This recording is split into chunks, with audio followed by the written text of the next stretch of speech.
नमस्कार शिक्षक साथियों, मैं हिमांशु गुच्छल।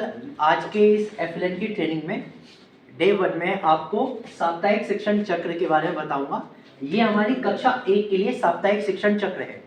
साप्ताहिक शिक्षण चक्र में हमें बताया गया है कि सप्ताह के जो 6 दिवस है उनमें किस तरह के कार्य हमें करना है, प्रत्येक क्लास में हमें किस तरह की गतिविधियां करानी है। ठीक है, तो चलिए फिर शुरू करते हैं। मैं आपको बता देता हूँ, इस चक्र को पहले समझ लेते हैं। इस चक्र में हमें डिवाइड किए गए हैं, इसमें आप सर्कल देख सकते हैं इनको। सबसे पहले ये जो पॉइंट है 1 2 3 4 5 और 6, ये हमारे दिवस को संदर्भ करते हैं, दिवस को बताते हैं।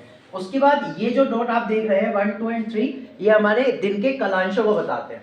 तो सबसे पहले हम समझते हैं कि दिवस 1 2 3 और 4 में जो हमें करना है वो करना है दक्षताओं का शिक्षण। हमें क्या करना है, बच्चों की जो दक्षताएं हैं उन पर कार्य करना है, उनका शिक्षण करना है। तो उसमें कलांश 1 में आप किस तरह से कार्य करेंगे, क्या कार्य करेंगे, वो इसमें एक शॉर्ट तरीके से बताया गया है। तो यहाँ पर आपको क्या करना है कि कलांश 1 में सहायक शिक्षण सामग्री का प्रयोग करना है, पाठ्य पुस्तक एवं मौखिक भाषा विकास पर कार्य करना है। तो ये जो सर्किल है इसमें हमारा कलांश 1 का 1 से लेकर 4 दिवस का कार्य बताया गया है। तो इसमें मुख्यतः हमें मौखिक भाषा विकास पर कार्य करना है, जिसमें आप जो भी सहायक शिक्षण सामग्री है, चित्र, चार्ट, पोस्टर और कहानी पोस्टर, इन सभी का यूज करते हुए आप कराएंगे। पाठ्य पुस्तक से भी मौखिक भाषा की गतिविधि कराएंगे, यानी आप बच्चों को कहानियां सुना सकते हैं और फिर बच्चे आपको कहानियां सुना सकते हैं। ठीक है, उसके बाद कलांश 2 में 1 2 3 4 में कलांश 2 में आपको क्या करना है कि कार्य पुस्तिका से डिकोडिंग कौशलों पर कार्य करना है। डिकोडिंग का क्या अर्थ होता है? डिकोडिंग का अर्थ होता है कि ब्लेंडिंग और फिर नए शब्द बनाना, यानी कि शब्दों को तोड़कर नए शब्दों का निर्माण करना, ताकि बच्चे शब्द बनाना सीख सके। ठीक है, तो वो होता है। अब उसी में हमें कार्य करना है और कार्य पुस्तिका से इसमें हमें मदद लेनी है, यानी कार्य पुस्तिका के जितने भी चैप्टर्स हैं, जिस भी दिवस के लिए जो भी कार्य पुस्तिका का हमें चैप्टर दिया गया है वो हमें कराना है। उसका पता आपको कैसे लगेगा? वो पता लगेगा आपको आधारशिला क्रियान्वयन संदर्शिका से, जिसमें सप्ताह में प्रत्येक दिवस के लिए कौन सा कार्यपत्रक है ये दिया गया है। ठीक है, उसके बाद हम चलते हैं आगे। हमारा कलांश 3 का क्या कार्य होगा? तो कलांश 3 में हमें बिग बुक से पठन अभ्यास एवं रेमेडियल शिक्षण पर कार्य करना है। ठीक है, तो बिग बुक से कैसे हम पठन अभ्यास कराते हैं बच्चों को? तो बिग बुक से पठन कराने के लिए आप मेरे YouTube चैनल पर जा सकते हैं, वहां से आप उसे देख सकते हैं कि कैसे बिग बुक से आप बहुत अच्छी सी स्ट्रेटजी बना के और बिग बुक का एक प्रभावी पठन आप करा सकते हैं। ठीक है, और पठन अभ्यास कराना है, आप उन्हें लाइब्रेरी की बुक दे सकते हैं, कोई और मटेरियल आपके पास होता है आप उनको पढ़ने के लिए दे सकते हैं। इसमें अलग अलग गतिविधि है, ठीक है, वो आप करा सकते हैं पठन अभ्यास के लिए। तो शॉर्ट में अगर मैं बताऊं तो कलांश 1 में आपको मौखिक भाषा विकास पर कार्य करना है, कलांश 2 में आपको लेखन पर कार्य करना है और कलांश 3 में आपको पठन पर कार्य करना है, सप्ताह के 1 2 3 और 4 दिनों में। उसके बाद हम चलते हैं 5वें दिन। 5वें दिन में हमें जो कार्य है वो पुनरावृत्ति का है। पुनरावृत्ति मतलब पुनराभ्यास। बच्चों को आपने जो 1 2 3 और 4 दिवस में कराया है दक्षताओं का शिक्षण, उसका दोबारा से पुनरावृत्ति करानी है, उनको एक तरह से रिवीजन कराना है।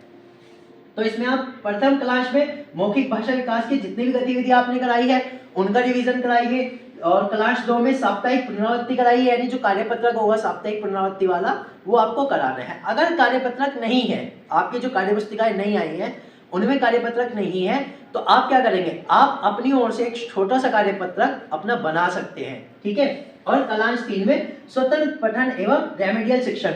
आप बच्चों को अब बुक अपने पास से नहीं देंगे, बच्चों को कहिए कि आप कोई बुक ले लीजिए, उसमें स्वतंत्र पठन कीजिए, कोई पाठ अपना खोल लीजिए, तो किताबें हैं उनसे पाठ खोल लीजिए और वो पढ़िए। तो इस तरह से आप स्वतंत्र पठन एवं रेमेडियल शिक्षण करा सकते हैं। उसमें अगर बच्चों को सहायता है तो रेमेडियल शिक्षण उनका कराइए, उन्हें समझाइए, उन्हें दोबारा और ज्यादा प्रोत्साहित करने के साथ उनको अच्छे से अभ्यास कराइए। उसके बाद चलते हैं सप्ताह के 6ठे दिन की जो गतिविधि है वो क्या है, वो है आकलन और रेमेडियल कार्य। अब देखिए, हमने कोई भी शिक्षण कार्य कराया, ठीक है, हमें ये कैसे पता लगेगा कि बच्चों ने वो 100% सीखा या उसमें से कुछ लाभ उन्हें हुआ है? देखिए, जब तक आप उनका आकलन नहीं करेंगे आप इस चीज को जान नहीं पाएंगे। तो सप्ताह के 6ठे दिन हमारा कार्य आता है आकलन और रेमेडियल कार्य, यानी यहाँ पे हमें बच्चों का आकलन करना है। देखिए, बच्चों के आकलन के साथ साथ ये आप समझ सकते हैं कि आपका भी आकलन है। आपको भी पता लगेगा कि आपने अपनी मेहनत में क्या कोई कमी छोड़ी है। अगर कोई कमी छोड़ी है तो आपको सुधार करने के मौके मिलते हैं, या कोई बच्चा वीक है तो उसमें सुधार करने के मौके मिलते हैं। तो देखिए इसमें वही कलांश 1 में आपको मौखिक भाषा विकास की गतिविधियों का आपको आकलन करना है। कैसे करेंगे? आप उनसे कोई कहानी जो आपने पिछले 4 दिनों में उनसे कराई है वो पूछ सकते हैं। कोई एक चित्र चार्ट दिखा के उसके बारे में चर्चा कर सकते हैं। कोई आपने पिछले दिनों का कोई चित्र या फिर कोई आपने कहानी सुनाई हो उसके बारे में आप उनसे पूछ सकते हैं। तो इस तरह से उनकी मौखिक भाषा विकास का आकलन हो जाएगा। उसके बाद आपको लेखन के लिए आकलन करना है, तो उसके लिए साप्ताहिक आकलन मैंने सीख लिया जो ये है पत्रक, वो आपकी कार्य पुस्तिका में है, बच्चों की कार्य पुस्तिका में दिया गया है, आप उससे करा लीजिए। मैंने सीख लिया में आप बच्चों को उदाहरण दे सकते हैं, लेकिन वो करना बच्चों को स्वयं है। आप उनमें ये मत कहें कि इसमें ये लिख लीजिए, नहीं, वो उन्हें स्वयं करना है ताकि आप ये समझ सकें कि उनको कितनी हेल्प उससे मिली है। ठीक है। उसके बाद आता है आकलन एवं रेमेडियल शिक्षण। फिर उनका आप स्वतंत्र आकलन करें कि पठन कर पा रहे हैं कि नहीं कर पा रहे, और फिर उसका रेमेडियल शिक्षण कीजिए, यानी अगर कोई कमी है तो आप उसको दोबारा से उन्हें समझाइए, पढ़ाइए कुछ बच्चों को, और उन्हें बहुत अच्छे से उसी पैटर्न पर लेके आइए। एक और बात है कि जो हमारे साप्ताहिक शिक्षण चल रहे हैं इसमें 6 दिनों की गतिविधि दी गई है। इसके बीच में यदि किसी दिन का अवकाश है तो आप इसे आगे बढ़ा सकते हैं। ये फिक्स नहीं है कि आपको सोमवार से लेकर ये शनिवार तक ही पूरा करना है। अगर बीच में अवकाश है या आप कभी अवकाश पर हैं तो आप इसे आगे बढ़ा सकते हैं। बच्चों के अनुसार इसको व्यवस्थित कर सकते हैं। किसी दिवस का कार्य आप 2 दिन भी आप उसे कर सकते हैं। धन्यवाद। इस वीडियो में मैंने आपको बताया साप्ताहिक शिक्षण चक्र। मैं मिलता हूँ आपसे अगली वीडियो में। बाय।